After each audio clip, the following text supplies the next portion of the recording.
kami ni Senator Robin talagang pipirma. Nagkasundo kami kagabi na pipirma kami para paatras itong contempt order. Kasi parang hindi naman siya tama at sa palagay ko, sasamahan kami ng iba pa naming grupo, si Senator Go, palagay ko, no? Sino pa kami? Teka muna. Senator Go, Senator Cynthia, ako. Pero hindi pa yata kami umaabot ng kinakailangan na 8 votes or 7 votes para ma-withdraw yung contempt order.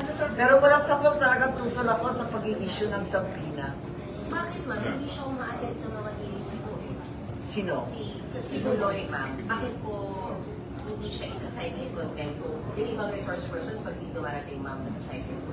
Well, maraming dahilan at isa na doon yung pending na kaso sa Congress.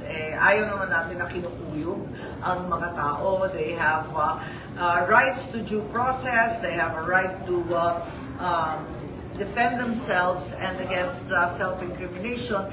Bakit hindi naman kinikilala? Yung ibang akusasyon napakatagal na, ba't ngayon lang lumilitaw ng sabay-sabay? Baka naman may nasa likod ng lahat na ito. Kaya gusto natin bigyan siya ng pagkakataon, higit sa lahat. Ang pagkaintindi ko, meron na rin mga kaso na pinila sa korte. Kaya't siguro huminahon tayo at huwag naman natin na inaapi yung tao.